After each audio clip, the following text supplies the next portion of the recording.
complementary colors. Complementary colors are colors on the opposite end of the color wheel. So there's this like fancy little thing in art that shows you like where colors lie, the colors that are closer to each other. It's kind of similar to the rainbow actually, just like more advanced. But so complementary colors are colors that lie on the opposite end of the color wheel, and when you use one on top of the other, or use the colors together, then it actually makes them like pop out. It makes them more vibrant because they're like opposites. So for example, a few of the ones we're going to do today are blue and orange. So if you were to put orange on top of blue or blue on top of orange, then it would make them look almost neon and very bright and vibrant. There's also yellow and purple. That's another one we're doing today. And red and green, which also cancel each other out because they're on opposite ends of the color spectrum. So if you were to use them like a sheer version of them, which just means a lighter version that's kind of see-through, then they would like cancel each other out and it'd just be like the color underneath. Okay, so before we start recording, we're going to go over the materials. We need, again, very specific colors of paint for this because we're working on colors. So we need red and green. These two will go together. Let's just group them in one spot. We're going to use purple and yellow. Again, they'll go together, so we're just going to group them in one spot. And then orange and blue over here. Okay. Now, for this project, we're going to be creating squares of color that we're going to group on top of each other. So we're going to need paper, obviously, for that, and then a cup of water again, a flat brush to make the background colors, and a round brush to make the shapes. We're going to need something to put your paint on. I'm going to use my palette, my very, very messy palette. I know I need to clean it. You're going to need a paper towel or something to dry your brush off with. That's actually it for this experiment. And then I'm going to go over a few examples before we start so you can really see what the end goal is. One example is this, which is green and red. So you can see the background is actually black, but I did use green detailings behind the red so you can see how it really makes the color of the red pop. That's a rose. And then I have this. I don't know which one I like more, but I do really love this one. It's orange and blue. So not only does the orange in the background make the blue pop, but the blue makes the orange in the butterfly pop. We're not going to do anything quite so complicated today because we're just figuring this out. We're just going to start with simple shapes, not with too many details on the inside. So to do that, we're going to first have to get out our paints. So the colors we're going to use in the background are the green, the purple, and the blue, in that order. So green goes here, blue goes here, purple goes here. Let's put our paint onto our palette. Green first. Oh, that's a very light green, but I actually really like it. I did not realize what color that was. We're going to use a blue. I am not putting much paint on there because I can always go back and add more. Although I do have a tendency to put too much and then waste paint. So remember, you can always add more, but if paint is out of the tube, there's no way you're getting back in. Okay, so now we're just going to make our squares. They do not have to be exact. This is just for fun. Just do approximately 1/3 for each square. So that would be, I turn my paper because I do horizontal lines better than. And we're just going to make those 3 squares. Remember, the first one is green, so do that with me. We're going to do our green square together. And while we're doing that, we can talk more about complementary colors and how they're used in art. Complementary colors, like watercolor, have always been used to really get pops and just in general because they work well together. They do. That's why they complement each other. But it was used more often during the Impressionism movement. The artists then were better at manipulating colors to get exactly this to get the vibrant picture that they wanted in the end. Some people who are really good at that, let's see if you can recognize this name, Vincent van Gogh, for the 3rd time. He actually was, if he had to pick, other than his style of painting, which he created, and the fact that he chopped off his ear, Kind of weird, kind of crazy. He's pretty famous for his vibrant use of complementary colors. And then there's also Claude Monet, another pretty famous artist that you'll probably hear about later in life. Okay, so I'm going to make my line a little bit cleaner, and then I don't know if you guys noticed, I didn't really announce it like I usually do, but I added a little bit more color to the palette because I ran out, which is, again, perfectly okay.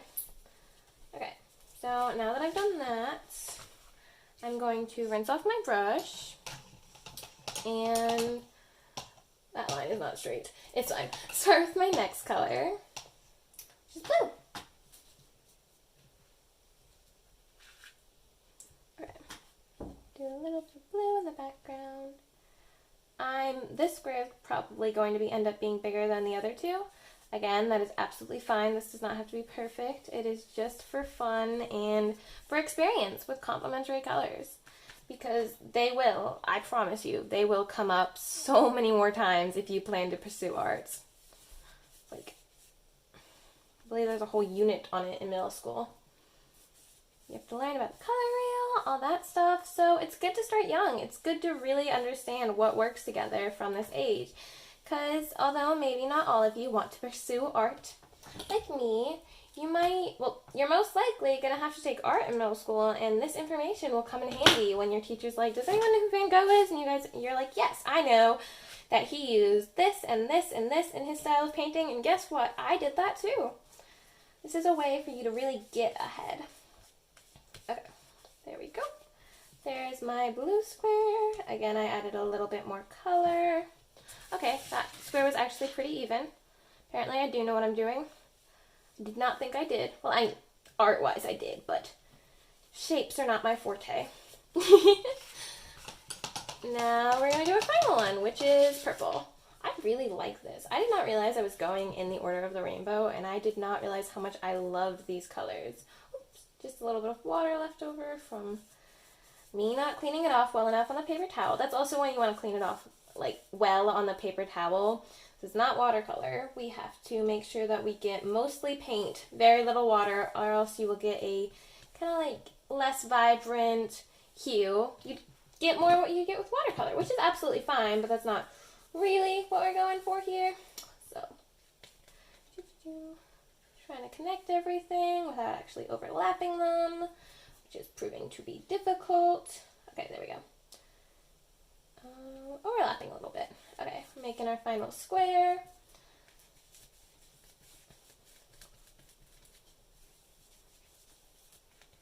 Again, I have a table that's designated for painting. It's just I made it myself. It's easy to clean the paint off of once I'm done. So I do go onto the table when I paint, which is why if you are planning on getting as close to the edges and being a little bit messy like me, it's best to put newspaper underneath your paintings when you're painting, or a paper towel. Really anything will work. I just remember when I was little, I used newspaper before I had all the handy dandy equipment I do now. Okay, so my colors are not perfect. They're a little spotty. Again, I do not expect perfection from any of us, including me. And will understand if yours is spotty, because mine are spotty and I've been doing this too long. So, okay, now I'm going to pause. Well, I'm not going to pause. Yes.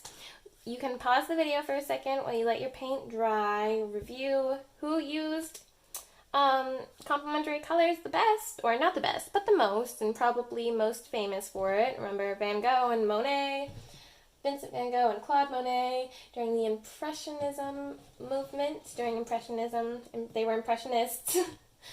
And then just let's try. I'll see you in a minute. Okay, now that our paint is dry, for the most part, we're going to pick a shape.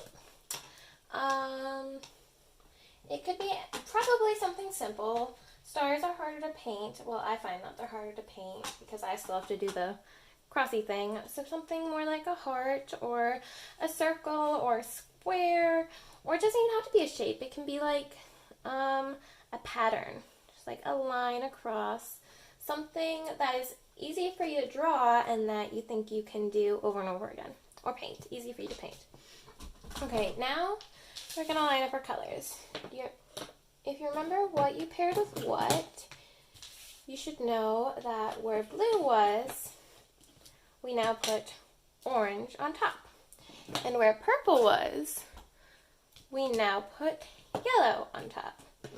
And then that leaves green and red. I'm going to take my palette. I'm actually going to switch sides so I have some free places. I'm going to put red here. Oh. Then move these away. Remember that we're not like blocking out entire sections now, so we definitely, that's not the right color. We definitely do not need as much paint as we did before. Okay, now where we put blue, we're going to put orange.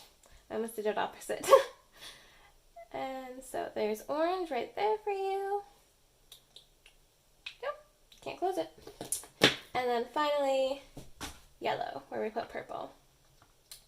So if you notice something about this, you'll see that green, blue, purple, we're in the order of the rainbow. So Roy Biv is blue, indigo, violet. This is violet technically, but it's still purple. If we just go red, orange, yellow, green, blue, then we have green, blue, purple at the end. And now with these colors, you'll see when you match it up, it's red, orange, yellow. So it's the opposite, because green is exactly 3 away from red, blue is exactly 3 away from orange, purple is actually exactly 3 away from yellow. Isn't that really cool? To be completely honest, I just noticed that as I was taking this video. I had not realized because I didn't put my paint in order last time I was doing this. Okay, so now take whatever shape you have in mind. I think I'm going to do a heart because I like hearts and I think they're easy to paint, although they're probably not going to be perfect. I'm just going to, right in the middle of green, gonna make the outline of my shape. There's one half of my heart. Now let's see if we can get the other half even. Probably not. Hey, that is not the worst heart I've ever done, by a long shot. Okay, there's my shape. It's really small. It's not exactly in the middle. So yeah, it's a nice heart, but I definitely did not put it in the middle. So you'll see that the colors are still not quite popping or really vibrant, and that's because you can still see a little bit of the green through the red. So when that happens, you can either layer the color, like put a little bit more over, make it a little bit thicker, see how we now have a really vibrant red, or you can wait till it dries and you can put a second layer. Because I have so much empty space, I think I'm actually going to go over, just create a few little like dots of color. I also have extra paint, so I'm not going to use this red again anytime soon, not before it dries anyway, so I'm just going to make a little pattern. Feel free to do this, feel free to not do this. Maybe your original design was a pattern and you're thinking, I'm way ahead of you, I'm filling up all of my empty space. Just remember to stay in the green with the red. Okay. What are my dots? Look at how uneven they are. I am 17 years old and I can still not form a proper sentence without messing up. Okay, there we go. I made a little stripe. A little bit more on this side. Fill in a few of the empty spaces. There we go. That's a really pretty pattern. I actually really like what I did there. Who knew? Okay, so now I'm going to clean off my brush. Because red is darker than green, it's actually a little bit easier to get red to show up on green, but orange is like a little bit lighter, so you might have to use a little bit of a thicker coat here. If you're going over it twice, then just use thicker coats both times. Okay, so I'm gonna, what do you think? Should we stick to the same design or should we do a different one? I think I'm gonna do a similar design. So I think you guys probably should too, seeing as this will help you really see how different colors contrast with, like, their complementary colors. Okay, so you can definitely see the blue through this orange. So I'm going to have to do a much thicker coat, because see right now it's just kind of, where it's thicker you can see this really vibrant pop of color, but where it's sheer, which is the word I mentioned earlier, you can still see, it just kind of cancels out. You got to be really careful about how thick you make this. Okay, there we go. Just gonna put a few more dots. Maybe make the outline a lot thicker so you can really understand where the heart is. Okay, there we go. Look at that bright color. It's almost neon, although this orange is a little neon to begin with. I'm gonna say it has everything to do with complementary colors because I am stubborn. So now I'm going to do a similar design to what I did on the other one, probably just make it a little bit like opposite, if that makes sense. So just like, you guys do not have to do this. I'm getting carried away and having too much fun with this project, but that's also what I want you guys to do. I really want you to enjoy this. Yeah, it teaches you something, like, I'm trying to help you guys learn. That is the goal of these videos, but I also really want you to learn in a fun way. So please get lost in the project and have as much fun as I am creating dots in a weird pattern because they look pretty. Okay, but look at how bright these dots are also. Like, this orange would not look this good on white. It would look like orange. On blue, it looks like some out of this world slime that's like radioactive. I love it. Okay. There we go. Maybe a few more dots, fill in the extra space. A little bit thicker down here to match the other side. Maybe another one there. There we go. Look at my radioactive orange. I love it. Okay. So, I guess you guys have already assumed what's next. We do the same thing with the yellow. This is definitely the darkest in contrast to the lightest color. So this one will be even more difficult than the orange, but I think we can do it. Okay, so one more heart. I really thought my face just got in the way of the camera. That would have been a whole mess. No, and if I would have just moved. It's very simple. I'm being dramatic. Whoa! That is a mess, but not a big one. Something I can fix. That's an issue I have all the time. Whenever I finish painting or doing a project, I have paint covering the sides of my hand and like all over my workspace from like dipping my hand in it on accident. Oh wow, this is the worst heart I've done so far. But it's fine. Because I am enjoying this a lot. I think this is definitely my favorite project to do on camera. Because I love painting. That's so weird. I love painting. I love using strokes of like paint to create these awesome pictures and like really contrasting things. So this combines everything I love about art. I also really like sketching. That is probably what I'm best at too, and we will do that, or I will teach you how to work with like shapes in I don't think it's the next project, but in a project in the future, the near future. So we get to learn about that too. So you guys are about to learn about all of my favorite things. I don't know how I did this last time. There, that's about it. Again, you can see how like bright this orange looks. Okay, that's what I was doing. I was really confused on how I got this color last time. There we go. You can see how bright and like happy this yellow looks. I said orange the first time, didn't I? I really need to edit these videos, but the first time I took a video, I messed up. I had this really specific script I was going to stick to, and I kept messing it up. I would talk too fast because I was saying something I had memorized. Didn't give you guys the right facts. I didn't sound like I was having too much fun. I had to record that video like 3 times. I have 4 different papers with a ladybug on the front and the back because I'd get halfway through and then I'd like mess up a word and I'd be like, oh, I can't use that, and here I am stumbling through my sentences, but really enjoying this, and I think you guys can get the same point. I do edit it some though. I do not just leave it as it is. And then I'd have to upload it in 3 parts. That wouldn't work. Okay. I'm gonna go back over with the yellow a little bit more to create like a darker shadow color. Okay, now I'm gonna clean off my paintbrush. And I think I'm actually, let's see, the red is mostly dry. It's not completely dry, like I wouldn't touch yours if you're trying not to make a mess, but it is dry enough that I can add a second coat. And you guys can really see how vibrant and like amazing these two colors look together. Okay, look at that. Look how bright that is. That makes me happy. Does that make anyone else just like happy?